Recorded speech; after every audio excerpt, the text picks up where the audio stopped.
Maggie, and then that was I my had UConn beating great-grandma. Arkansas where they did, but I had Arkansas in Maggie that might game. have been I had the- Arkansas winning the their first two and beating Kansas. Would she have been the but I had baby? UConn beating them, but I did not know UConn was going to be this good. They have dominated so far. If UConn doesn't win this I'll whole thing, text I you. will be surprised. They are the hottest team in the country right now. Their closest game has been And if you 15 had an points. Uncle Ferd, then I'm sure the name was in the family. Some players. But at least Yeah, it's that's too many names to be a coincidence. I haven't talked to him recently. Yeah, but they had 13 kids, yeah. Well, I mean, a lot of people did then. Steve here? Yes. Okay. Yeah, I know. Well, and there's 7 in my family. How big is your church out there? Okay, folks, I want to welcome you to the March 27th, 2023 St. Charles County Council meeting. We will begin our meeting with an invocation by Tom Wunderlich of Mid-River Seventh-day Adventist, followed by the Pledge of Allegiance by Mike Elam. Please stand.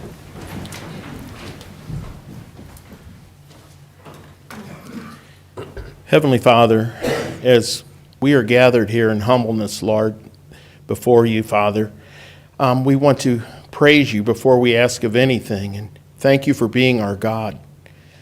Father, today has been a terrible tragedy in our country, Lord, with the shooting at the school, Lord, and loss of life of children and teachers, Father. And we just pray, Lord, that you are with those families, Father.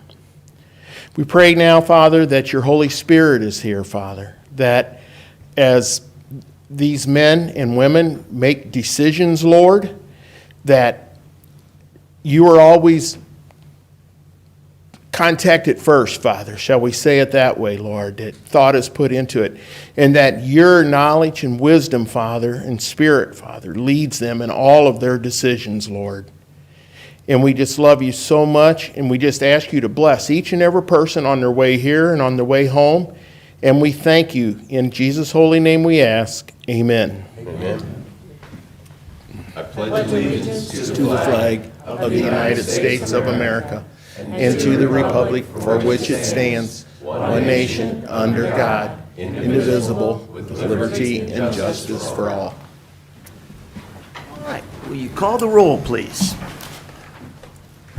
Councilman Swanson? Here, ma'am. Councilman Brazel? Councilman Elam? Here? Councilman Hollander? Here. Councilman Hammond? Here. Councilwoman Schneider? here. Councilman Baker? Here. All right, we'll begin tonight with public comments. Just a reminder to fill out a speaker's card if you speak. Reminder, we have a 3-minute time limit, and doesn't look like that we'll have that, but if there are enough comments, we usually have 3 for, and 3 against. So, starting with public comments, Claire. Arnie Dino? Mr. Dienoff.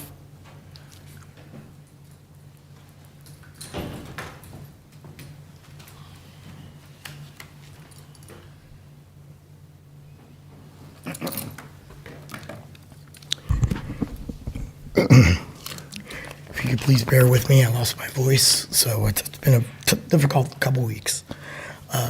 Good evening, council members. My name is Arnie C. A.C. Dienoff, County Public Advocate. And I'm here tonight to ask, under Chapter 610 of the revised state statutes, we pay over $275,000 of lobbyists, mainly Mike Gibbons, who is the best friend of Steve Ellman, who he served in the Missouri Senate, who now has a lobbying firm and has a cushy job. But I've asked for his weekly email updates to you as all elected officials in this room. And I still have not been given the opportunity to see those emails and what we're spending our taxpayer dollars on. The second contract was with Tom Dempsey, who again is a good friend of Steve Ellman's, who is the former senator from St. Charles City, or the eastern half of St. Charles County. And again, Mr. O'Sullivan can't give any reasons why the information has not been turned over to me, and this county is in definite violation of Chapter 610 of the revised state statutes. There are penalties in the state law that allow for a judge to issue a penalty in terms of a civilian criminal penalty in this matter for withholding information from the public. We pay the bills around here. Not Mr. O'Sullivan, not Mr. Ellman, not Miss Lakem, and not the $240,000 Assistant Director of Administrations. Now, once again, I am asking under Chapter 610 of the revised state statutes, on the record, in public testimony, Ms. Donna Vaught, the Chief of Staff of the Council, each and every one of the 7 council members, Mr. Ellman, Ms. Lakem, and the Director of the Administrative Office, for the weekly updates that are emailed to each one of you, and you all know what I'm talking about, from Mike Gibbons, the general lobbyist for the county, and Tom Dempsey, the transportation lobbyist. Why are we playing this pony show?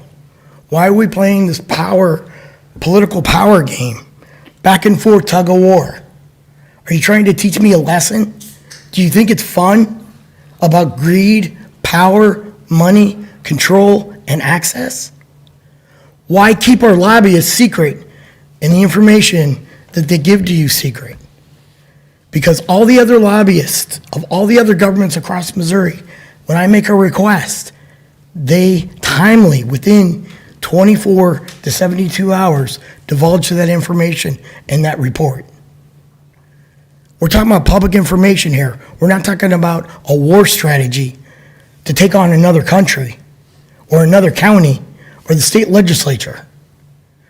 And shame on you, Mr. Ellman, for sitting there with your eyes closed and playing this political game.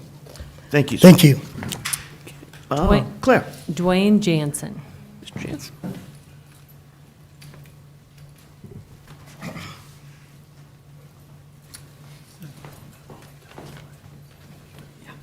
Good evening, members of the County Council.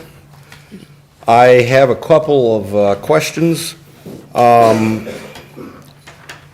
You all have some tough decisions tonight regarding spending of taxpayers' money.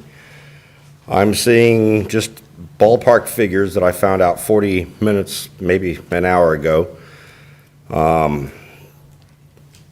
60, well, I haven't done my math correctly, but a lot of money on roadways. How much of that is county roadways? How much of it is state roadways? Parks, I'm seeing $12 million, if I'm reading this correctly, off of what was posted on your website. $12 million on a park. $218,345.44 for purchasing of 2 mowers under parks. That's over $100,000 a lawnmower. And I understand these are big mowers, but I could drive a heck of a vehicle for $100,000. I think that we need to make decisions wisely, spend taxpayers' money wisely, and do the best that we can for the county as well as the taxpayers. Also, I believe it was KWRE, Steve Ellman was on the radio, come across my Facebook or YouTube or something. We're looking at $12 million over the next 7 years for 911 fees to upgrade the system. I'm very curious as to what that upgrade is going to entail. And to my knowledge, we can text 911 right now and get help. I've been a firefighter for 15 years. I've worked for the Missouri State Highway Patrol. I'm not against public service, and I appreciate all of those that are involved in that.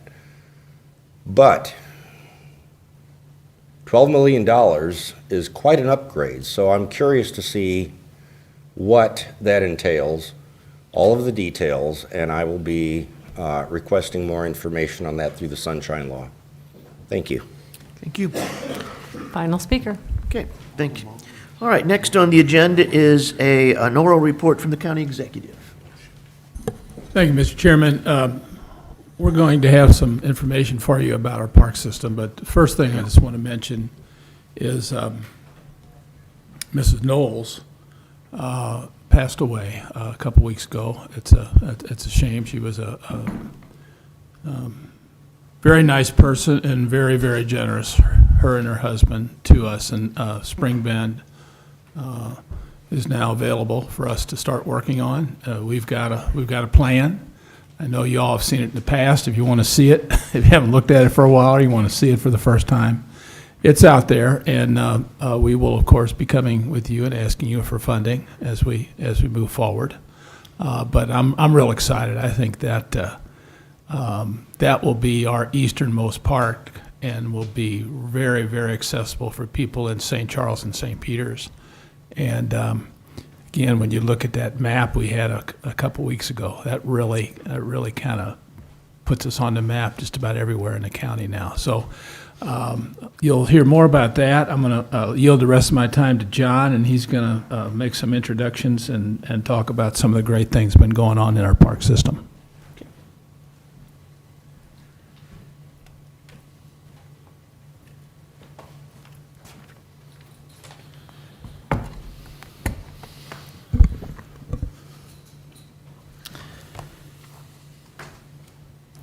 All right, I'm going to ask that Ryan come up, and April Geisman with Horner Schifrin, Matt Steininger, and Dave Cook with Kiesel Excavation come up just for a few moments. So you all will remember Oglesby Park, our newest park out in Wentzville. And if you don't remember the park specifically, no one can forget Barbara Love and her family that came and how joyful they were for the park and this great story of Benjamin Oglesby.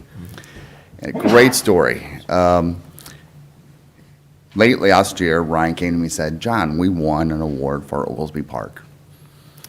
I said, "Well, that's great." It was an engineering award. I said, "Well, okay, it's an engineering award. Is that our award, or does that really go to the engineering firm and the construction contractors that did the award?" So I really didn't think much about it. Well, then this year goes, "John, we won a second award." Again, I was like, okay, we had good engineers, we had good contractors. Is that really our award? Well, guess what? We won a third award. So now I started looking at the applications and figuring out, why did we win these awards?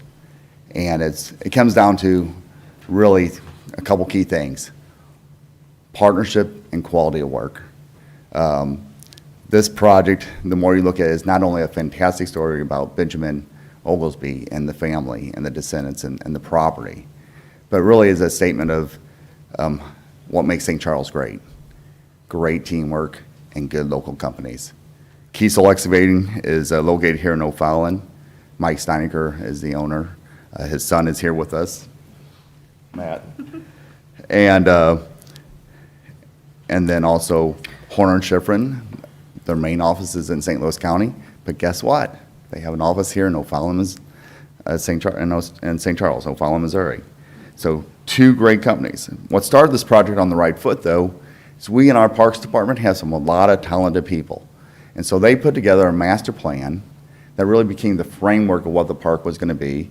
And then I also want to thank the council, because you guys approved buying restrooms, playground equipment, and pavilions. Guess what? Without a design. We bought these things that we knew that had large lead times, so we get the project done quickly. And so I wanted to hit a couple of those key dates.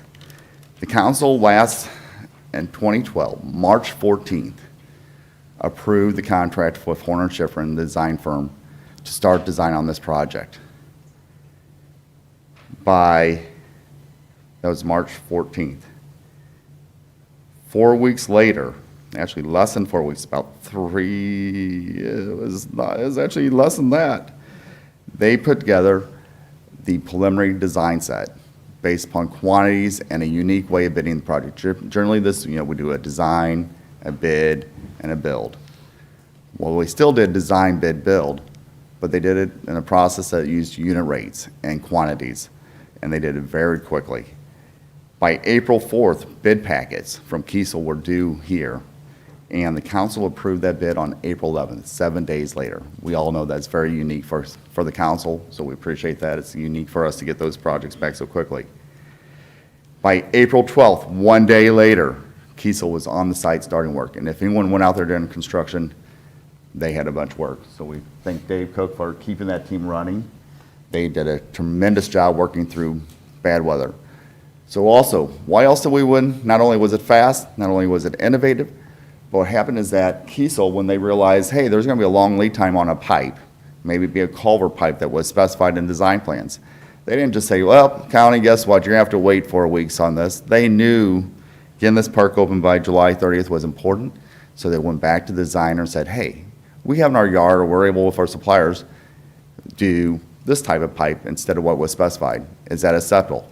Horner Schiffer immediately would run the calculations, approve it, a lot of times in hours versus days or weeks. That partnership and that teamwork of working together is why this park has won 3 awards. One of them, is the ACE award, but I like how this one, the American Public Works Association for Project of the Year, what they said in here is recognizing excellence in management and administration of public works projects and the alliance between managing agency, consultant engineering, and the contractor. And that's what we had with Oglesby Park. We had the owner being the county, the consultant firm, and the contractor working together to deliver this park for the residents of St. Charles County in 5 short months. And it was a tremendous project. So I'm going to turn it over to Ryan to add anything, and if anyone else would like to. I just want to say the team was amazing. Just like John said, whenever there was a problem that came up, they came with us with a solution before we even knew really what the problem was sometimes. So in terms of county projects, I want all of them to work like this. It really was an amazing project from start to finish. And thank you for council's support to get that done, not only to buy the property, but to develop it. Oglesby, you go out there any beautiful day, and that park is being used. There's a lot of kids out there playing, and so it's a great addition to our system. So thank you. I'll let April and Kiesel.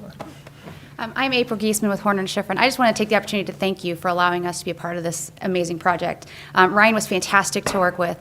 And when we would come to him with those solutions, he would make decisions, and that is huge to be able to get that feedback right away to keep things moving. The APWA award, it was a state award for all chapters, or it's for our Missouri State chapter. We have also submitted that for a national award, and we will find out in July if this is actually a 4 award winning project. So we're crossing our fingers. The ACEC award is the American Council of Engineering Companies. We won the Grand Award, which it was down to 5 in the state, and we were one of the top 5. We didn't get the big one. We didn't get the Grand Conceptor, but being one of the top 5, it was okay that we lost to the Merchants Bridge. That one is when we found out last Wednesday that we actually won the national award for ACEC as a national recognition award. So congratulations for all the work you're doing here in St. Charles, and thank you for allowing us to be a part of it. Hi, I'm Matt Steiniger with Kiesel Excavating. Just want to say thank you for the opportunity to work together, and it's not very often that we work with a owner and a design engineer to make decisions as quickly as we did, and it really made for a good project and made for some long days, but we had a good time doing it, so we appreciate the opportunity. Thank you. It's great to say come out to our new park, but it's even better to say come out to our 3-time award-winning park. Thank you. Congratulations. Thank you. Well, thank you, guys. Thank you. You want to get a picture? I'll get a picture.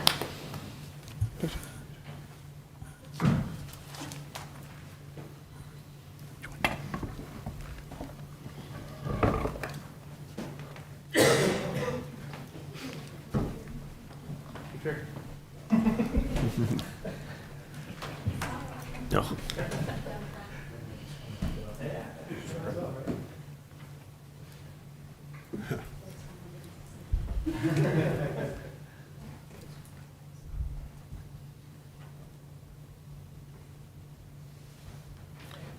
Thank you, folks. Very good.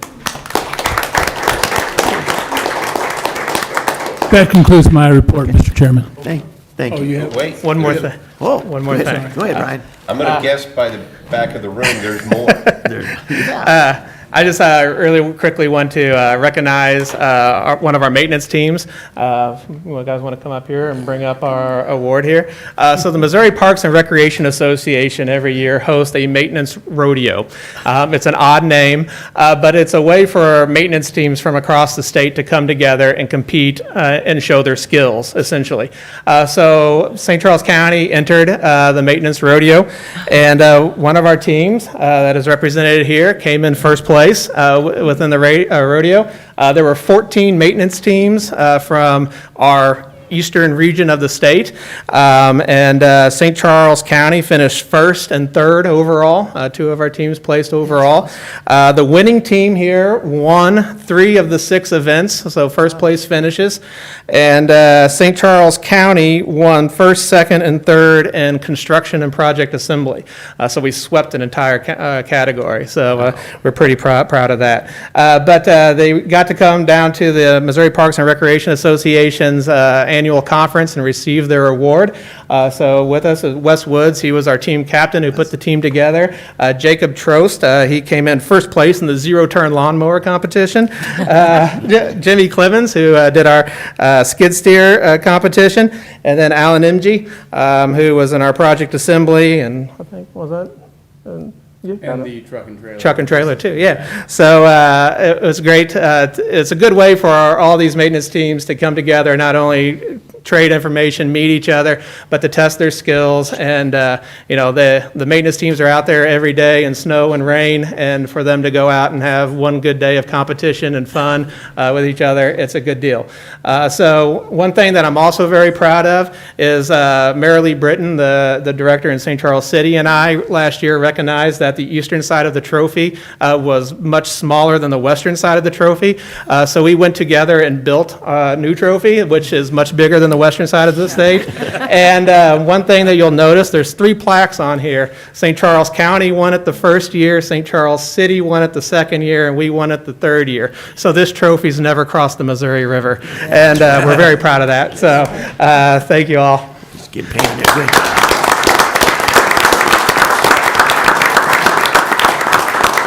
Yeah, you want to get? Got to get a picture of the trophy that big. Oh, the biggest trophies I've ever seen. It's just, Pick up codes, put them on. There's a full video on it. They have quite a display in their department. There's a laser light show.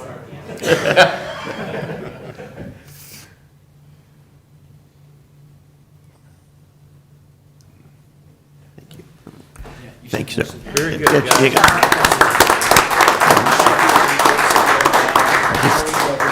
Just reinforces what we all know is that competition brings out the best in people, just the ability to compete. Well said, Coach. Thank you. It is, okay.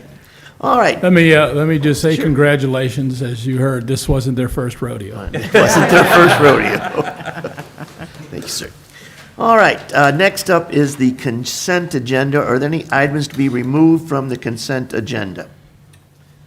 Yes, Mr. Swanson. Down there, we had a speaker ask about the parks, Jacobson HR 700 mowers. I know Ryan's here. I don't know if you would like to address that at all. You want to remove that from the I don't know agenda? if you can just discuss it. Versus We have to remove it from the agenda to discuss We it. can Okay. remove that one. All right. Okay, all those in favor of removing that, say aye. Aye. Opposed? Okay. I'd like to remove Kinetic Park from the agenda. Okay. Have a second? Second. I second. All those in favor say aye. Aye. Opposed? Okay, so we have 2 items that have been removed from the agenda. Now I need a motion to approve the rest of the Motion consent to agenda. approve is amended? Okay, do I have a second? Second. Okay, all those in favor say aye. Aye. Opposed? Okay, so let's start off with Mr. Swanson and his questions on the park moors. They're both parks anyway, so. Yeah. Just want me to talk to you about them? Just so we had somebody. Yeah. So these are for 2 Jacobson HR 700 mowers. We have, over the past, I guess it's been 3 years, been buying these Jacobson mowers. They have a large mowing deck, which per hour allows us to mow about 2.5 more acres than we would with a traditional 11 or a 12-inch mowing deck. So they're very efficient. They reduce work time for our staff, gets the job done quicker, and allows us to move on to other jobs. So our first unit was bought in 2020, which was for Numeli Lakes, which is one of our biggest parks, obviously with a lot of mowing in the disc golf area and stuff. We bought one for Indian Camp Creek, which is our largest park at 603 acres, obviously a lot of mowing and stuff too. Lindenwood got one last year, and this year we're proposing to purchase 2 of them for Quail Ridge and Brommelsack. So these are 5 of our largest parks. Is it 5? Yeah, 5. That are our largest parks that have a lot of mowing in here. So these units are to replace aging units that have a lot of hours, and it's time to replace them. We're buying it off a government purchasing contract. Obviously, with everything going up, from eggs to mowers, the prices have gone up since we started buying them in 2020. But we feel that it's a good purchase. Like I said, reduces work time and allows us to move on to other important park projects. We did look into trying to buy smaller mowers, but if we were to buy the smaller mower, we would not be able to receive delivery of them until 2024. And we know grass is growing now. So we would like for your support on the mowers. I'll answer any questions, and if not, I'll move on to Kinetic. Just wanted to clarify for our resident. Okay. All right. All right, Kinetic. Just to You voted on clarify, it first? what we saw is there no bids, but when you said it's a government contract, Correct. that means it's already been bid through the process and been vetted. Correct. So that's, so I understand. Yep. Okay. Okay, so Kinetic Park, Ryan, you yeah, and I. we'll vote on this first one, Oh, right? Is that okay. right, Don? Okay. Do I have a motion to approve the? Motion to approve. Okay. Second. Okay. All those in favor say aye. Aye. Opposed? Okay, now we move on to Kinetic Park. Joe? Okay, Kinetic Park, Ryan, you and I spoke a little bit about this. I talked with John about this. Can you go over it? When you look at it from the optics, it's looks like a very expensive skate park, okay? Which I said, I don't even skate. I don't know why we'd spend this kind of money on a skate park. It's hard to justify. Can you kind of go over this? Yeah. So I put together a PowerPoint. Yeah. Kinetic Park, a number of years ago, it's probably been 1-2 years ago now, we presented a concept to you to basically revitalize Kinetic Park. At that point, it was known as a youth activity park. We went through and rebranded it and gave it a new name and started to try to get more people into the park. Part of that first phase was adding the largest pump track in North America, a bike skills park, and eventually we wanted to try to get away from it just being a skate park and a bike park to a park that everyone can come and enjoy. Because in all honesty, here as the park sets right now, if you and your kids are not interested in skateboarding and biking, there is nothing for you to really come out to Kinetic Park. And we wanted to change that. We wanted to start bringing in a lot more people from around the area. So basically, what we see here is the concept that we presented back in, I want to say it was 2021. I'm not for certain on the actual year. But this project that before you is going to address the area, maybe, up in the red. So basically, this new area here is going to include a new indoor facility, which will house an expanded concession area, which will allow, I didn't do that. Can we go back? Okay, there we go. A new concession area that'll be able to service the amount of people that will be coming into the park. The building will house 3 indoor pickleball courts, and we all know how popular pickleball is right now, as well as an esports arena. And if you recall, esports arena is a competition basically with video games. It's one of those things that it's kind of a little bit counterintuitive for a parks department to say, well, we were bringing kids back inside. But it's one of those competitions that allows kids of all ages and abilities to compete on the same playing field. You might recall when I originally did the presentation, we had a presenter at the National Parks and Recreation Conference, which her son was in a wheelchair. And she said esports was the only sporting activity where her son could compete with kids that weren't in wheelchairs. And when I heard that, I thought, you know what, we need to get behind this and we need to look into doing something here. Winsville just recently put in an esports arena in their new recplex, and it's growing. You can get full ride scholarships at universities now for this. So really, really kind of cool. As well, in the new building, there will be the Ranger headquarters. So there'll be an area there for our Rangers to work out of, which we think will be great here because a lot of kids are coming into Kinetic Park. You'll also see in that little purple area above the buildings, that is going to be the new all-inclusive destination playground. So multiple tiered play area, lots of different play value on it. From swings, to slides, to climbers, to spinners, all sorts of great playing activities. As well as there'll be 2 large shelters that'll be available for rent. Right now we don't have any shelters out there, so if you want to have a birthday party, you have a hard time doing that now. Now there'll be shelters for rent. As well as a remodeling in the existing building, which will allow us to have 2 play rooms, a climber area, and reworking the front desk that allows people to come in a little bit more effectively into the park. Is this going? Okay, so that's what the building will look like from the exterior. So the 2 buildings, there'll be a center breezeway going through between the 2.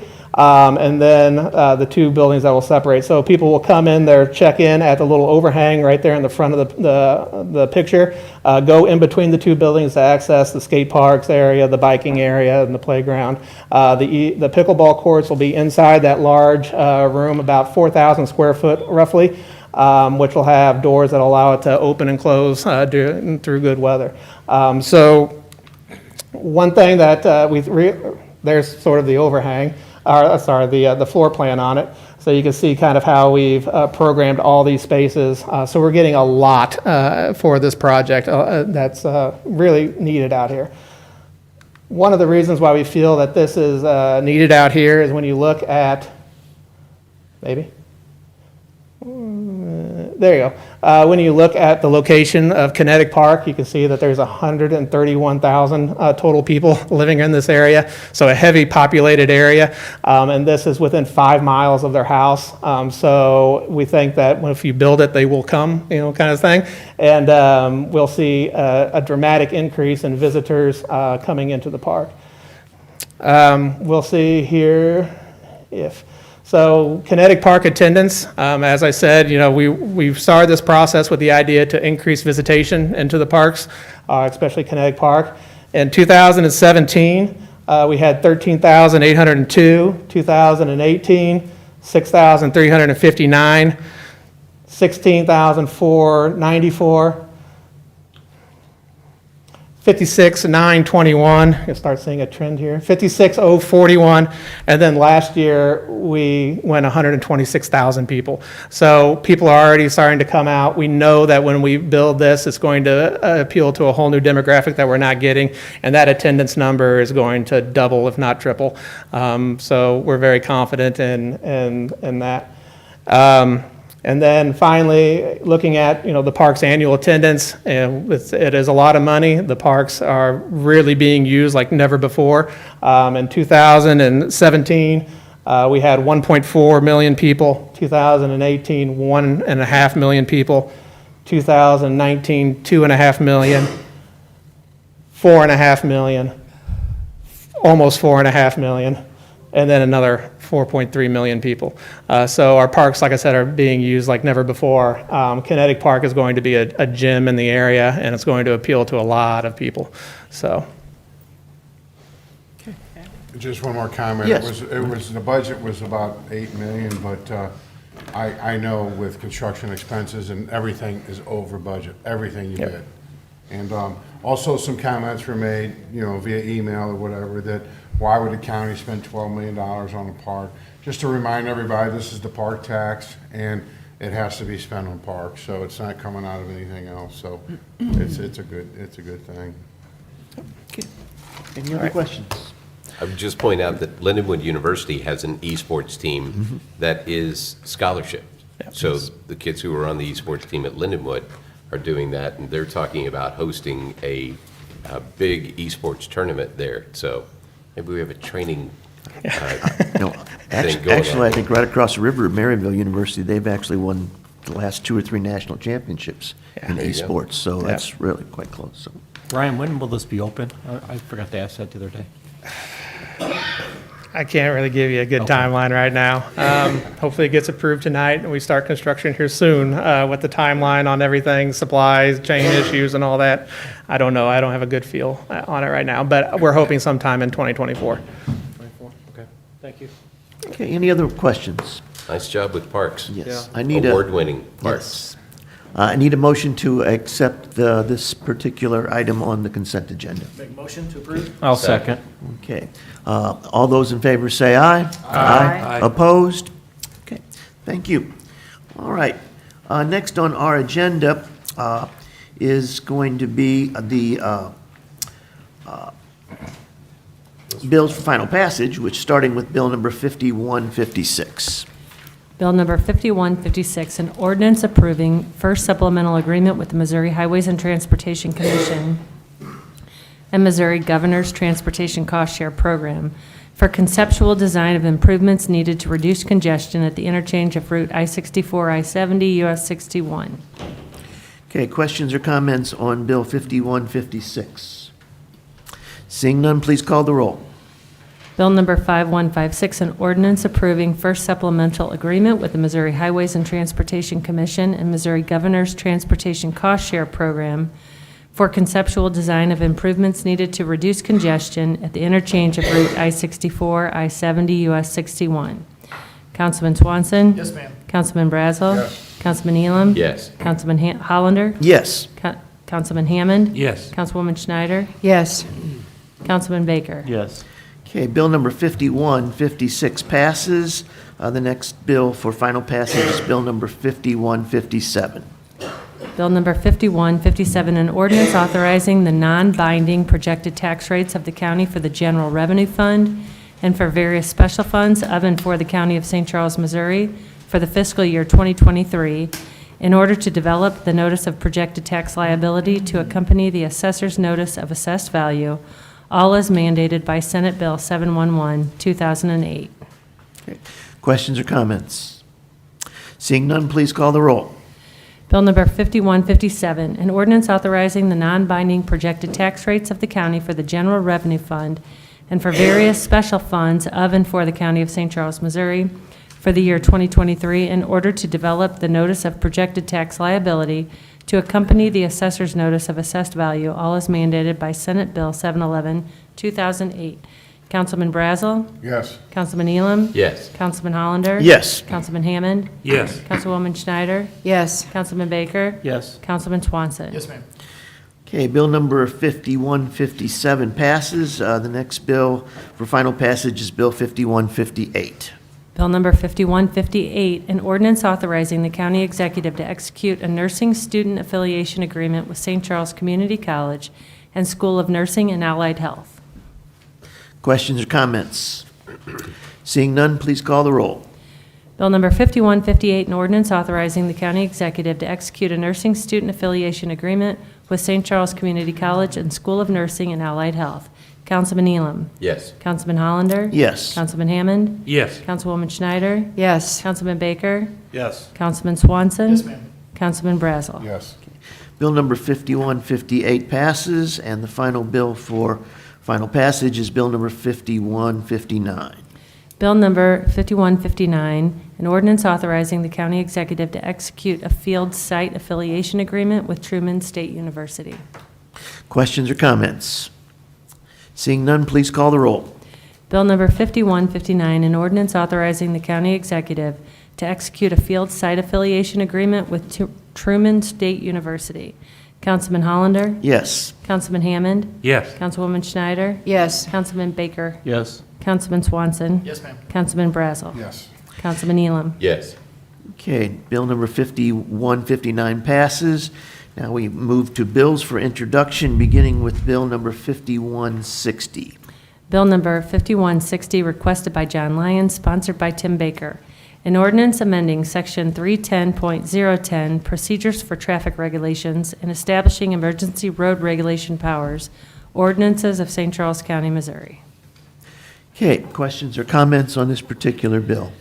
I would have a question about this. Mr. Elam? I'm curious, the reason behind this and why, it seems to me it's taking council approval away.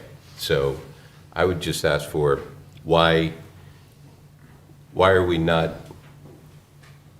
getting cut out of the loop, I guess, John, is the question here. Council, just so I can clarify, council approval is not coming out. It's going to consent agenda to speed things up.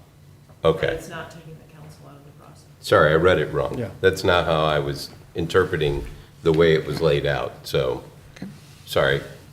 Never mind, John. Oh, I mean, you may still have questions. I No, I have a didn't question. truncate that. I got a question. Yeah. Come on back. You done, Mike? I am. It does cut out 2 public hearings. From what I read, you have 2 public hearings.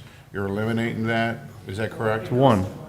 It goes to 1 public hearing. Is it a public hearing or is it a consent agenda item that's got to be pulled off for a public hearing? It would be a public hearing before you take up the consent agenda. Before the consent agenda? And the purpose of this is just to speed it up a little bit? Poor John standing. Yeah, John, come on up. She's answering correctly. Yeah, the purpose was to speed it up. Also, it was to incorporate some language for traffic calming measures that we don't currently have, so that can be a new process that we start going forward. A lot of cities have adopted that. But, yeah, primarily just to speed up the process so these things aren't taking months and months and months to get approved. Do we need to speed up the process? I think we do. I mean, the process right now is fairly slow. By the time you advertise in newspapers instead of online, 2 public hearings with I think they require 2 weeks notice ahead of time. This would shave off, probably at least a month of wait time for each request. Okay, and then the other question is, I see that you're removed from the county for the traffic regulations, the prosecutions will be the responsibility of the county councilor, and you scratch the prosecuting attorney. I don't understand that because the prosecuting attorney is elected, the county councilor is not, so why are we taking that authority away from an elected official? That might be a better question for Rory. I can answer that. Yeah, the practical reality of this is that these kind of traffic violations are prosecuted in our municipal court by the lawyers that work in my office, not in the lawyers that work in the prosecuting attorney's office. So to enable them to focus on the more high-level crimes, the more, serious things that are dangerous to the community, this frees up their time to do that. This is designed for the lawyers that work in my office. Chairman, Yes. the prosecutor hasn't been involved in these kinds of cases for a long, long time, right? Okay, thank you. Yes. Can I mention one other thing that's an advantage in this that isn't in the current ordinance? So right now, if we have a petition for certain traffic regulations and the county engineer decides against it or modifies it, there's no due process that the original petitioners can come back to. This actually gives them, if he modifies it or denies it, the ability to petition to you all. Mr. Chairman, Yes. well, this language is from before we had a municipal court. I imagine it's been in there that long. Oh, Rory's old? Well, just the prosecutor language, yeah. Before we established our municipal court and hired our own people to prosecute those crimes, That's probably true. that's probably why it says prosecuting, because at that point, it did all go to the prosecutor, and fines and court costs and everything went to the state instead of the county. So we changed that, 10 years ago, 12 years ago? Mr. Swanson? Thank you. I'm totally not in favor of not having 2 public hearings. A lot of people have a lot of stuff going on, they don't know about it, they can't make a meeting and to be able to voice their opinion. When you're talking about traffic calming measures, we're talking about speed dips, speed humps, we're talking about changing of stop signs, adding stop signs, 2-way, 4-way, and everything else. I really believe the public needs more of a weigh-in on this, especially when we're talking within subdivisions, where this is impacting their daily life. So I cannot support it as it sits with only one public hearing. Did, I can't remember, with the packet that they got, did they get a copy of the proposed policy that we're going to use for this? Okay. So one of the things that we added into the policy is that there will actually be a design presentation to the neighborhood. It wouldn't be part of the public hearing process, but it would give the neighborhood the ability to weigh in on what's proposed and voice their concerns. So in a way, there's still two public, meetings, so to speak. One is formalized here, but one would be just with the residents affected. But with that not being in the ordinance, Is it in the ordinance? I mean, it doesn't say there's an informal meeting or anything else within the ordinance as it's written. I do believe that's on page 1681. It just lists out that there's just that one. So You are correct on that. I have a hard time with that one, especially coming from municipal level. This is something that's one of the biggest topics we have within subdivisions and in other areas. People need to know what's happening within. And a lot of times, if it's during the summer, you got games going on and everything else, you're not going to be able to make it to a county meeting to express your opinion. Now, if there was something else written in there with what you're alluding to, I'm more favorable for it. And that was We'll just see if we can, yeah. that was just a time saver. Shave a few weeks off the approval process, so. Yes. I'd say, actually, I don't know that we have very many people that actually come to those public hearings in the past, and if they're not able to get it done this year, they can do it the following year, so. Because I've gone out and met with neighbors, and I get very few calls on traffic regulation. Yeah. Okay. Any other comments, questions? Okay. Thanks, sir. Appreciate it. Okay. The next bill for introduction is Bill number 5161. Bill number 5161, requested by Amanda Brower, sponsored by council as a whole. An ordinance approving agreement with the Missouri Highways and Transportation Commission for improvements needed to reduce congestion on I-70 by constructing a north outer road extension and relocation of ramps from Route 94 to Zumbell Road. Questions or comments? Yeah, I do. Yes, Mr. Baker. So, is this project is a total $6 million project?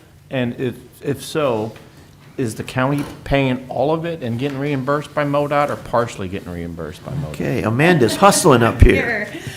No, it's a $13 million project. Okay. And MoDOT will pay half. And who's paying the other half? So the other half, we have put in for a federal CMAQ grant for $3 million. And then the $1 million that we just got back that you approved earlier tonight would also go to this project, as well as, I think that leaves about $2 million to be split between us and the city with the transportation sales tax and then anything that the city can contribute to the project. I just think we're getting into a really bad habit of doing MoDOT projects when their budget is balanced and they're making money and we're down to our penny. So, Well, I think. Yes. So Yes. if I understand that right by what you just said, that would mean, assuming that we get the CMAQ grant, that would mean that we're going to get a $13 million road project for about $2 million from county. Right. I would call that a good deal, because at that point, we're putting in less than 20% of the funds overall to be able to get that done. And when MoDOT used to have money, we were putting in that much or more. but they even have back money then. now. Yeah. He I'm said- saying that's part of the thing that we used to do. Yeah. Yeah, I mean, this is very much a local asset project. Sure. But I just think we're getting in a position where MoDOT's in a position to think that county's going to back them up and pay for all these MoDOT road improvements, which, I know the county road board is a nice fund to have, but I just think spending it on MoDOT routes starts to make me think, well, shouldn't MoDOT be paying on MoDOT routes? And especially when I've got a road project in my district that I really need to get done, which is a county road. So that's. Mr. Allen. Yeah, Mr. Chairman, that's exactly what I've been saying. The difference is, we didn't put this deal together last week. We put it together, what, 2 years ago at least, maybe 3? Yeah. At that point, MoDOT didn't have the money. They got it basically last year. So yeah, I hope you'll pay attention to stuff coming up 6, 8 months from now, next year this time. I think that's a good point to make if we're still subsidizing Okay, so you the way think we this did. is a short term for this to happen, where we're funding MoDOT routes? Pardon me? You think this is a short term, where, I mean, we're not forward fronting a bunch of MoDOT routes? Okay. No, we're just doing this route here, and again, we applied for the funds, what, at least 2 or 3 years ago. Yeah. And that was the deal we had with MoDOT at the time. We'll put in $2 million. You do It's a the great rest, we'll get project, the- don't get me wrong. It's just that I just don't want to get into the But point. you're absolutely right, and we don't want it going forward. But I think it was, it was last session that the legislature went ahead and increased the gas user fee. Right, and this So is just. MoDOT does have money now that they didn't have before, and they have gone away from just spending money on maintenance, and will now look at improvements, including the I-6470 interchange, Yep. which we don't have any money in. Right, By the way, we don't have any money in the curve either, right? no, none. So the two biggest projects coming up in the next few years, we already have not put money into them. Again, my only issue is that we still have a lot of county roads. Yeah, no. We And got a lot of money in the one in your project over there at Heritage and Mugie Road and all that. Yeah. Yeah, Okay. yeah. When is that going to be done, by the way? Later this year, by the Okay. end of the year.